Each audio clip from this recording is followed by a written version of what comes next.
Je vais vous rendre compte d'une dégustation assez insolite. C'est une dégustation qui a été entièrement consacrée au vin orange. Alors, il s'agit de mon club, je dirais, d'origine de dégustation, qui est un club qui a été créé en 1986, donc il y a quand même assez longtemps, fêtera son 40e anniversaire en 2026, l'an prochain. Et ce club, il y a deux membres d'origine qui étaient à la dégustation, ce qui est quand même assez exceptionnel. Moi, j'ai rejoint le club 2 années plus tard. Et je dois dire que ce club m'a marqué. Bon, au départ, ce n'était pas mon tout premier club. J'en avais créé un avec deux compères, d'ailleurs, on se voit de temps en temps. Euh, nous avons beaucoup appris sur le vin. Nous avons commencé nos premiers apprentissages où nous ouvrions des vins un peu de tous bords. Mais là, c'est un club beaucoup plus organisé, beaucoup plus structuré, avec une dégustation par mois, enfin 10 dégustations par an, et auxquelles, évidemment, ont participé des membres qui sont, depuis, qui sont partis. Alors, parmi ces membres-là, il y a d'ailleurs un des plus grands vignerons des Costières de Ligne, que j'ai croisé, rencontré, d'ailleurs, je l'ai accueilli chez moi lors de la toute première dégustation que j'avais faite chez moi. Et dans ce club, d'ailleurs, j'ai été celui qui a introduit le principe de la dégustation à l'aveugle. Parce que quand je suis arrivé dans ce club, euh, on dégustait étiquettes découvertes. Et j'ai toujours pensé que le fait de savoir quelles étaient les étiquettes pouvait avoir un biais cognitif, parce que vous regardez les étiquettes, vous êtes quand même influencé. Et je ne dis pas que vous n'êtes pas honnête, non, ce n'est pas une question d'honnêteté, mais c'est une question aussi de... vous avez un paramètre qui peut venir vous influencer. Si vous, par exemple, vous faites une dégustation, je dis par exemple de Bordeaux, et vous mettez un premier grand cru classé, Mouton, La Tour ou Lafite, à étiquette découverte à côté d'autres crus, forcément au moment où vous allez arriver sur le premier cru, ben, vous allez chercher en quoi ce vin est meilleur que les autres. Ça se trouve, il ne l'est pas. Et à l'aveugle, c'est tout ça, tout le monde est à égalité. Les dégustateurs sont à égalité, les vins sont à égalité, tout le monde est traité pareil. Et donc, à partir de là, nous avons réalisé toutes nos dégustations à l'aveugle. C'est devenu non plus l'exception, mais la règle. Et je suis assez heureux de l'avoir introduite. Donc, c'était à l'époque peut-être une innovation, mais aujourd'hui, il y a plein de gens qui font ça, donc bah, tant mieux. Alors, pour revenir sur cette dégustation de vin orange, donc, c'est quoi un vin orange déjà à la base? Un vin orange, c'est un vin blanc à la base, c'est un vin blanc, mais vinifié comme un rouge. Alors, quelle est la différence entre un vin blanc vinifié comme un blanc et un vin rouge vinifié comme un rouge? Ben, quand vous vinifiez un rouge, le vin est rouge, le jus du raisin peut être blanc, le pinot noir, ça s'appelle noir, mais c'est un raisin à jus blanc, c'est la peau qui est noire. Encore que, moi je trouve que c'est pas le plus noir, il y a des cépages qui ont une peau plus noire, enfin on l'appelle pinot noir par opposition au pinot blanc, parce que le pinot blanc a une peau blanche. Donc, quand vous faites le rouge, vous macérez les peaux et c'est ce qui donne la teinte et la couleur et qui donne aussi des tanins. Les tanins ne sont pas liés à la couleur, ils sont liés à la peau du raisin. Donc, un vin blanc n'est classique, on ne macère pas le vin. Donc, on extrait le jus et à partir de là, on procède à la vinification, à la fermentation, etc. Sur un vin orange, ben, on fait la même chose qu'un rouge, c'est-à-dire on prend le blanc avec les peaux et on macère. Et la durée de la macération, comme pour les rouges, peut être d'une durée plus ou moins longue, peut être faite à froid, peut être faite à température un peu plus élevée, pour avoir parfois peut-être plus d'extraits. Il y a plein de techniques et c'est ce qui fait que deux vins rouges peuvent être très différents, même s'ils proviennent exactement du même terroir ou sont voisins de rang sur une vigne. Donc, la vinification d'un vin orange se fait avec des durées de macération qui peuvent être plus ou moins longues. Alors, le vin orange, le vin de macération existe depuis la nuit des temps. C'est-à-dire que aussi longtemps que le vin a existé, on faisait déjà des macérations. Alors, quand on remonte, et on dit souvent que le vin est né en Géorgie, pas l'État de Géorgie, mais la Géorgie, et ben, on macérait le vin avec les peaux. Ensuite, bon, il y a eu des macérations avec des épices. Pour ça, c'était aussi, c'est très ancien. On le fait plus aujourd'hui, même si quelque part à Noël, on a des vins épicés. Mais à la base, effectivement, le raisin blanc était très souvent macéré. Aujourd'hui, le vin blanc classique ne l'est pas. Et c'est comme ça. Et c'est comme ça qu'on le goûte en général. Alors, les vins oranges donc, sont des vins de macération. La peau apporte de la couleur. Souvent, on dit orange parce qu'effectivement, la couleur devient jaune foncé et parfois tourne un peu vers l'orange. Et sur cette dégustation, nous avons eu des exemples qui étaient de couleurs très différentes. Il y avait des vins qui étaient carrément de couleur pratiquement orange, et d'autres qui étaient plutôt d'une couleur dorée, parfois plus ou moins foncée. Donc 6 vins à l'aveugle, ça c'est classique, on fait souvent 6 vins, je trouve que c'est un bon chiffre, entre 5 et 6, 6 c'est un bon chiffre. Et donc tous ont été dégustés à l'aveugle, et donc j'ai pris des notes que je vais partager avec vous. Donc le premier, bon évidemment je vais vous les dévoiler, parce que c'est plus intéressant pour vous de savoir ce qu'on dégustait, mais je vous assure, j'avais aucune idée. Et il fallait à la fin, non pas reconnaître les vins, parce que ce n'était pas des vins très connus, je crois que je connaissais aucun des domaines, mais il fallait essayer de deviner si possible le cépage. Ce qui n'est pas mince à faire déjà quand le vin est vinifié normalement, même parfois on peut se tromper sur un chardonnay. Bien. Donc là, le premier, donc, la couleur était trouble, c'était un jaune orangé. Au niveau de l'arôme, il y avait un arôme de pomme, de cidre. En général, c'est pas très flatteur. Quand on tourne vers plutôt des aromatiques, alors autant sur un cidre, ça va. Il avait un côté végétal, herbacé. L'attaque était vive, un côté fumé, une légère astringence. Et là, c'était un domaine qui s'appelle le domaine Tessier, en vin de France. Tout était en vin de France, je crois d'ailleurs. Parce que je pense que dans les cahiers des charges des appellations d'origine contrôlée, il n'y a pas de vin de macération, à ma connaissance.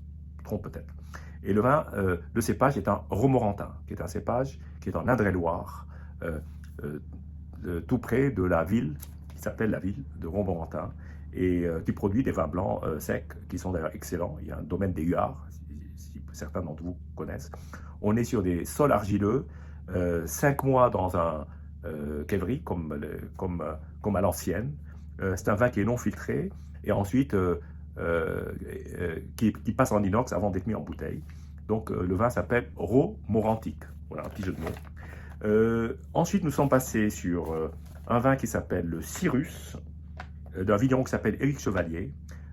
Une robe dorée assez limpide, un nez de liqueur aux herbes. Alors c'est intéressant de trouver des arômes en fait, finalement, auxquels on est moins habitué sur des vins classiques. Hydromel, vous savez, cette préparation à base de miel, banane, assez puissant, un côté même gentiane, une attaque anisée douce, acidité très faible, très peu acide, herbacée liqueur. Et là, c'est en fait un vin de Sauvignon rose, qui est une variété de Sauvignon, qui a une peau légèrement rose, ce qui a donné cette couleur qui tournait vers une robe plutôt dorée et pas orangée. 1 mois de macération en grappe entière, 1 an sur lit, 18 mois en barrique. Et là, on est sur des terres de Muscadet, donc le pays nantais. Et le vin n'est pas en vin de France, mais en IGP, donc indication géographique protégée de Val-de-Loire. Donc évidemment plus souple que l'AOC du Muscadet. Ensuite, nous sommes passés sur un vin, alors lui, sur Puisgas Saint-Émilion. Donc là, on est dans le Bordelais, assez étonnant, qui s'appelle l'Oxymore. Et l'étiquette l'assume, orange. Une robe assez limpide, une couleur, alors là, la première couleur vraiment orangée. Un nez bouillon de légumes, céleri, fruits rouges. Même j'ai trouvé fraise, sucre, glace. Quand vous mélangez de fraise et sucre glace, c'est cette espèce d'aromatique qui sort. L'attaque est puissante, une belle matière. Un côté maltais fumé, whisky maltais, l'île de Skye. Voyez.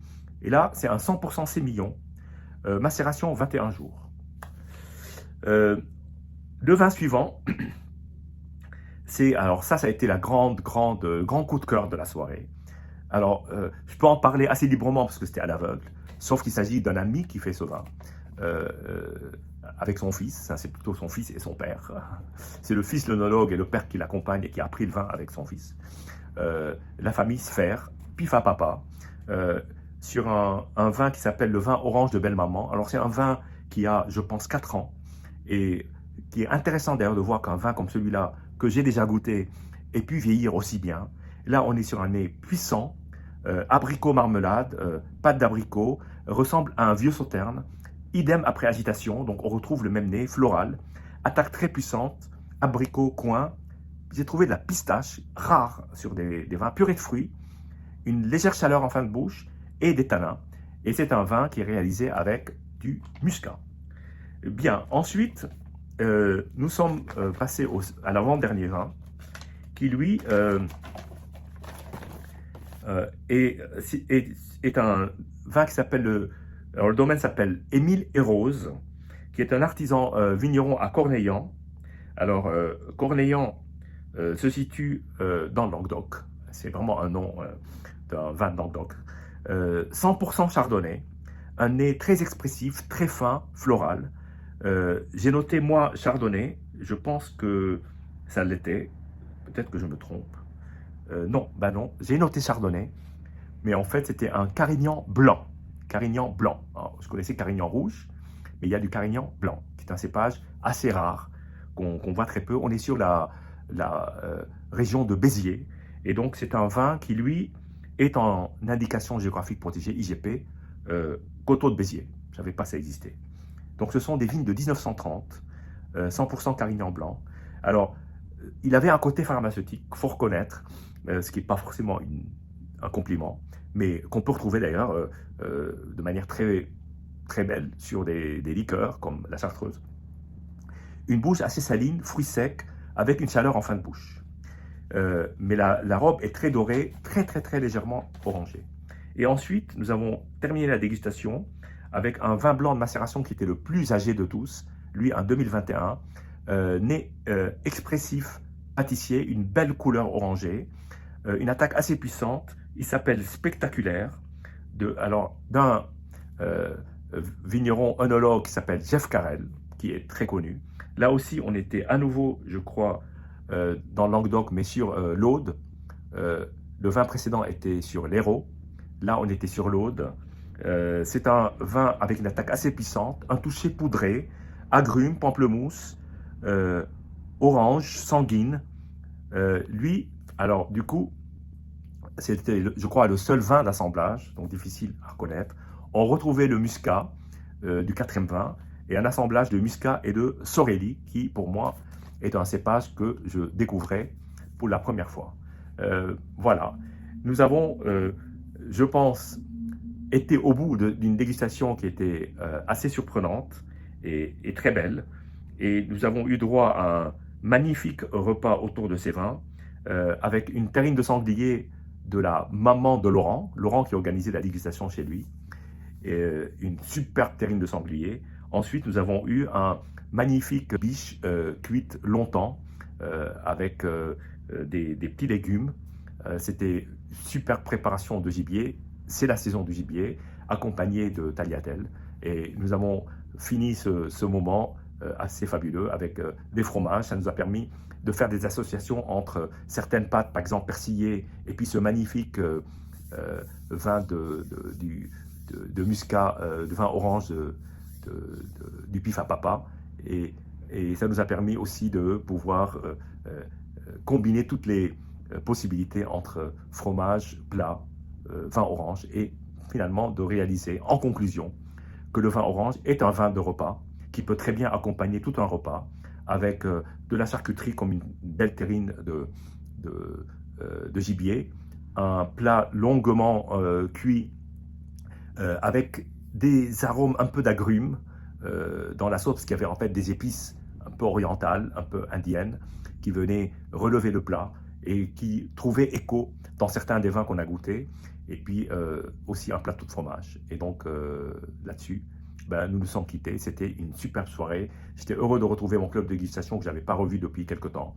Et je remercie Laurent pour avoir organisé cette superbe dégustation, et un super repas insolite autour de la découverte des vins oranges. J'espère que ça vous donnera en tout cas l'envie de découvrir ces vins qui aujourd'hui sont l'apanage de la nouvelle génération qui adore ces vins-là. Souvent d'ailleurs ce sont des vins, pour la grande plupart, je dirais, la très grande majorité sont des vins qui sont dans la mouvance nature et qui permettent de sortir de l'ordinaire, de sortir de ses clous, de sa zone de confort et puis de goûter de nouvelles choses. Voilà, je vous dis à très bientôt.